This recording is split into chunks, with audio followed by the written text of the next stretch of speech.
ओम शांति। आज 3 अप्रैल 2026 आज के साकार मुरली के अनमोल मधुर महावाक्य सुनेंगे। मीठे मीठे बाबा के मीठे बच्चे, बाप समान रहम दिल बन अनेकों को रास्ता बताओ। बाप समान रहम दिल बन अनेकों को रास्ता बताओ। जो बच्चे दिन रात सर्विस में लगे रहते हैं, जो बच्चे दिन रात सर्विस में लगे रहते हैं, वही बहादुर हैं। प्रश्न है, ऊंची तकदीर का मुख्य आधार किस बात पर है?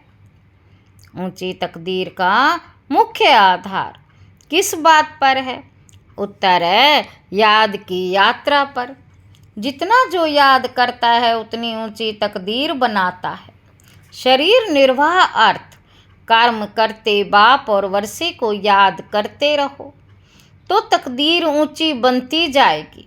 शरीर निर्वाह अर्थ कर्म करते बाप को और वर्षे को याद करते रहो तो तकदीर ऊंची बनती जाएगी। गीत है, तकदीर जगा कर आई हूँ। ओम शांति। बाबा कहते, बच्चे जब पैदा होते हैं तो अपने साथ कर्मों अनुसार तकदीर ले आते हैं। कोई साहूकार पास, कोई गरीब के पास जन्म लेते हैं। बाप भी समझते हैं कि वारिस आया है। जैसे जैसे दान पुण्य किया है उस अनुसार जन्म मिलता है।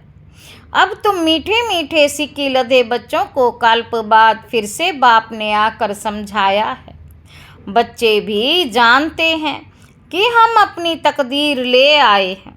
स्वर्ग की बादशाही की तकदीर ले आए हैं। जिन्होंने अच्छी तरह से जाना है और बाप को याद कर रहे हैं, याद के साथ तकदीर का कनेक्शन है। याद के साथ तकदीर का कनेक्शन है। जन्म लिया है तो बाप की याद भी होनी चाहिए। जितना याद करेंगे उतनी तकदीर ऊंची रहेगी। कितनी सहज बात है। जितना याद करेंगे उतनी तकदीर ऊंची रहेगी। कितनी सहज बात है। सेकंड में जीवन मुक्ति मिल जाती है।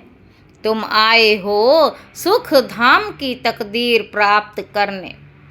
अभी हर एक पुरुषार्थ कर रहे हैं। हर एक अपने को देख रहे हैं कि हम कैसे पुरुषार्थ कर रहे। जैसे मम्मा बाबा और सर्विसेबल बच्चे पुरुषार्थ करते हैं, उनको फॉलो करना चाहिए। बाबा कहते, सबको बाप का परिचय देना चाहिए। बाप का परिचय दिया तो रचना के आदि मध्य अंत का भी आ जाएगा। ऋषि मुनि आदि कोई भी रचता और रचना के आदि मध्य अंत का नॉलेज दे नहीं सकते। अभी तुम्हारी बुद्धि में सारा चक्र स्मृति में रहता है।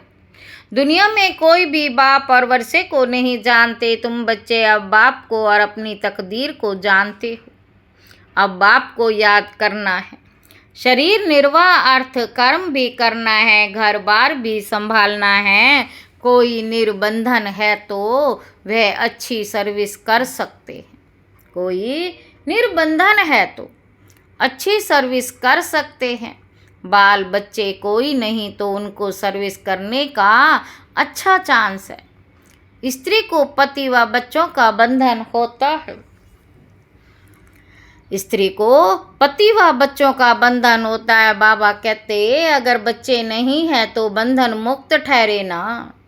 वह जैसे वानप्रस्थी हो गए। फिर मुक्ति धाम में जाने के लिए संग चाहिए।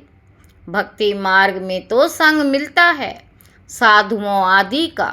निवृत्ति मार्ग वालों का वह निवृत्ति मार्ग वाले प्रवृत्ति मार्ग का वर्षा दिला ना सके। निवृत्ति मार्ग वाले प्रवृत्ति मार्ग का वर्षा दिला ना सके। तुम बच्चे ही दिला सकते हो। तुमको बाप ने रास्ता बताया है। भारत की हिस्ट्री ज्योग्राफी 84 जन्मों की बैठ समझाओ।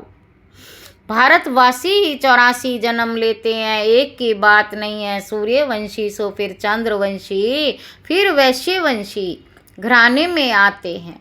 नंबरवार तो होते हैं ना। भारत का पहला नंबर प्रिंस है। श्री कृष्ण, जिसको झूले में झुलाते हैं दूसरे नंबर को झुलाते ही नहीं हैं, क्योंकि कला कम हो गई। जो पहला नंबर है पूजा उसकी होती है। मनुष्य समझते नहीं कि श्री कृष्ण एक है व दो तीन है। मनुष्य समझते ही नहीं कि श्री कृष्ण एक है व दो तीन है। श्री कृष्ण की डिनाइस्टी चलती है, ये किसी को पता नहीं है। पूजा सिर्फ नंबर 1 की होती है। मार्क्स तो नंबर वार ही मिलते हैं। तो पुरुषार्थ करना चाहिए, क्यों ना हम पहले नंबर में आए। मम्मा बाबा को फॉलो करें, उनकी राजधानी ले लें। जो अच्छी सर्विस करेंगे वे अच्छे महाराजा के घर में जन्म लेंगे। वहाँ तो है ही महाराजा महारानी। उस समय कोई राजा रानी का टाइटल नहीं होता है, वह बाद में शुरू होता है। द्वापर से जब पतित बनते हैं तो उनमें बड़ी प्रॉपर्टी वाले को महाराजा कहा जाता। फिर राजा का लक़्ब कम हो जाता। फिर जब भक्ति मार्ग होता है तो गरीब साहूकार में फ़र्क तो रहता है ना। अब तुम बच्चे ही शिव बाबा को याद करते, उनसे वर्षा ले रहे हो और सत्संगों में मनुष्य बैठ कथा सुनाते। मनुष्य को भक्ति सिखलाते हैं। वे ज्ञान देकर सद्गति नहीं कर सकते। बाबा कहते वेद शास्त्र आदि सब है भक्ति मार्ग के। सद्गति तो ज्ञान से होती है। पुनर्जन्म को भी मानते हैं, बीच में तो कोई भी वापस जा ना सके। अंत में ही बाप आकर सबको ले जाते हैं। इतनी सब आत्माएं कहाँ जाकर ठहरेंगी। सब धर्म वालों के सेक्शन तो अलग अलग हैं ना। तो ये भी समझाना है, ये किसी को पता नहीं कि आत्माओं का भी झाड़ है। तुम बच्चों की बुद्धि में सारे झाड़ का ज्ञान रहता है। आत्माओं का झाड़ भी है, जीवात्माओं का भी झाड़ है। बच्चे जानते हैं कि हम ये पुराना शरीर छोड़ कर घर जा रहे हैं। मैं आत्मा इस शरीर से अलग हूँ, ये समझाना गोया जीते जी मरना। आप मुए मर गई दुनिया, मित्र संबंधी आदि सबको छोड़ दिया। पहले पूरी शिक्षा लेकर मर्तबे के अधिकारी बन फिर जाना है। बाप को याद करना तो बहुत सहज है। भल कोई बीमार हो उनको भी कहते रहना चाहिए कि शिव बाबा को याद करो तो विकर्म विनाश होंगे। जो पक्के योगी हैं उनके लिए जल्दी मरना, शरीर छोड़ना भी अच्छा नहीं है, क्योंकि वह योग में रहकर रूहानी सेवा करते हैं। मर जाएंगे तो सेवा कर नहीं सकेंगे। सेवा करने से अपना ऊंच पद बनाते रहेंगे। बाबा कहते और भाई बहनों की भी सेवा होगी, वह भी बाप से वर्षा पा लेंगे। हम आपस में भाई भाई हैं, एक बाप के बच्चे हैं। बाप कहते हैं मुझे याद करो तो वे कर्म विनाश होंगे। आगे भी ऐसे कहा था। किसी को भी समझा सकते हो बहन जी अथवा भाई जी, तुम्हारी आत्मा तमो प्रधान बन गई है। जो सतो प्रधान थी या फिर तमो प्रधान से सतो प्रधान बन सतो प्रधान दुनिया में चलना है। आत्मा को सतो प्रधान बनाना है याद की यात्रा से। याद का पूरा चार्ट रखना चाहिए, ज्ञान का चार्ट नहीं रख सकेंगे। बाप तो ज्ञान देते रहते हैं। जांच रखनी है कि हमारे ऊपर जो विकर्मों का बोझ है वे कैसे उतरे, इसलिए याद का चार्ट रखा जाता है। हमने कितना घंटा याद किया। मूल वतन को भी याद करते हैं, फिर नई दुनिया को भी याद करते हैं। उथल पुथल होनी चाहिए, उसकी भी तैयारियां हो रही हैं। बॉम्ब्स आदि भी बनते जाएंगे। एक तरफ कहते हैं कि हम ऐसे ऐसे मौत के लिए सामान बना रहे हैं, दूसरी तरफ कहते हैं मौत का सामान नहीं बनाओ। समुद्र के नीचे भी मारने का सामान रखा है। ऊपर आकर बॉम्ब्स छोड़ फिर समुद्र में चले जाएंगे। ऐसी ऐसी चीज़ें बनाते रहते हैं, ये अपने ही विनाश के लिए कर रहे हैं। बाबा कहते वे अपने विनाश के लिए कर रहे हैं। मौत सामने खड़ा है, इतने बड़े बड़े महल बना रहे हैं, तुम जानते हो ये सब मिट्टी में मिल जाएंगे। किनकी दबी रही धूल में लड़ाई जरूर होगी, कोशिश कर पॉकेट सबके खाली करेंगे। चोर भी कितने घुस पड़ते हैं, लड़ाई पर कितना खर्चा करते, ये सब मिट्टी में मिल जाना है। मकान आदि सब गिरेंगे, बॉम्ब आदि गिरने से सृष्टि के 3 भाग खलास हो जाते, बाकी एक भाग बच जाता। भारत एक हिस्से में है ना, बाकी तो सब बाद में आए हुए हैं। अभी भारत खंड का भी भाग बचेगा। मौत तो सबको होना ही है, तो क्यों ना हम बाप से पूरा वर्षा ले लें। इसलिए बाप कहते हैं लौकिक संबंधियों से भी तोड़ निभाना है, लौकिक संबंधियों से भी तोड़ निभाना है, बाकी बंधन नहीं है। तो बाबा राय देंगे कि क्यों नहीं सर्विस पर लग जाते हो, स्वतंत्र हैं तो बहुतों का भला कर सकते। अच्छा, कहाँ बाहर ना जाएं तो अपने मित्र संबंधियों पर ही रहम करना चाहिए। आगे कहते थे ना कि बाबा रहम करो, अब तो तुमको रास्ता मिला है तो औरों पर भी रहम करना चाहिए, जैसे बाप रहम करता है। बाप कहते हैं मुझे याद करो तो विकर्म विनाश। सन्यासी लोग तो हठ योग आदि की कितनी मेहनत करते हैं, यहाँ तो ये कुछ नहीं है, सिर्फ याद करो तो पाप भस्म हो जाएंगे। इसमें कोई तकलीफ नहीं, सिर्फ याद की यात्रा की बात है। उठो बैठो कर्मेंद्रियों से भल, कर्म भी करो, सिर्फ बुद्धि का योग बाप से लगाओ। सच्चा सच्चा आशिक बनना है उस मशूक का। खुद कहते हैं कि आशिको है बच्चों, भक्ति मार्ग में तो बहुत याद किया, लेकिन अब मुझ मशूक को याद करो तो तुम्हारे पाप भस्म होंगे। मैं गारंटी करता हूँ कोई बात शास्त्रों में आ गई है, भगवान द्वारा गीता सुनने से तुम जीवन मुक्ति पाते हो।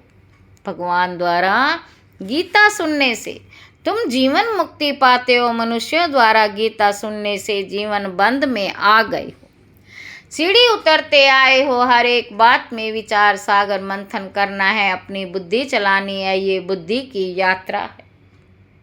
अपनी बुद्धि चलानी है, ये बुद्धि की यात्रा है, जिससे भी कर्म विनाश होंगे। वेद शास्त्र यज्ञ तप आदि करने से पाप नाश नहीं होंगे, नीचे ही गिरते आए हैं। तुम को अभी ऊपर जाना है, अभी तुमको ऊपर जाना है।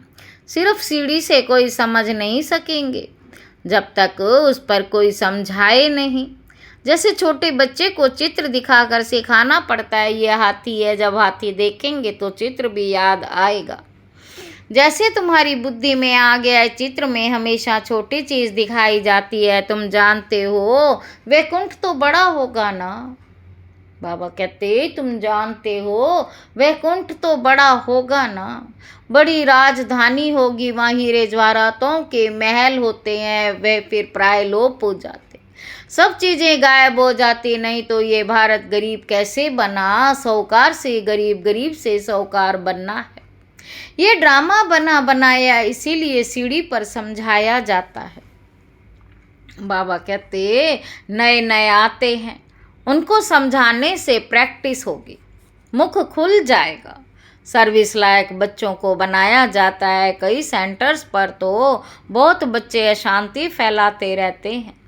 बुद्धि योग बाहर भटकता है तो नुकसान कर देते हैं, वायुमंडल खराब कर देते हैं। नंबरवार तो है ना। फिर बाप कहेगा तुमने पढ़ा नहीं, तो ये हाल अपना देखो। दिन प्रतिदिन जास्ती साक्षात्कार होते रहेंगे, पाप करने वालों को सजाएं भी मिलती रहेंगी। फिर कहेंगे नाहेक हमने पाप किया।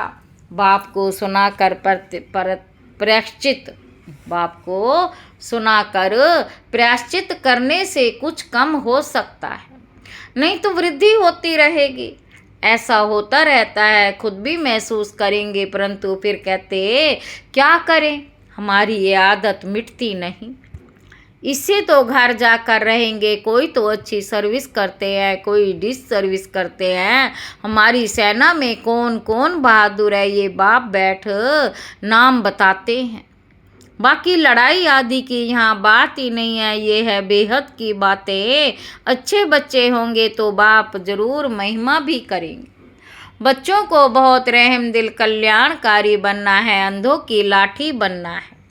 सबको रास्ता बताना है कि बाप को याद करो तो वे कर्म विनाश होंगे। बाप को याद करो तो वे कर्म विनाश होंगे। पाप आत्मा और पुण्य आत्मा कहते हैं ना, ऐसे थोड़ी कि अंदर परमात्मा है वह आत्मा कोई परमात्मा बन जाती है, ये सब रोंग है। परमात्मा पर थोड़े ही पाप लगता है, उसको तो ड्रामा में पार्ट है सर्विस करने का। मनुष्य ही पाप आत्मा पुण्य आत्मा बनते हैं। जो सतो प्रधान थे वही तमो प्रधान बने हैं। उनके तन में बाप बैठ सतो प्रधान बनाते हैं तो उनकी मत पर चलना पड़े ना। बाप बैठ सतो प्रधान बनाते हैं तो उनकी मत पर चलना पड़े ना।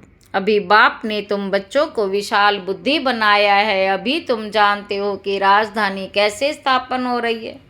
बाप ही ब्रह्मा तन में आकर ब्रह्मा मुख वंशावली बच्चों को राजयोग सिखाए देवी देवता बनाते हैं।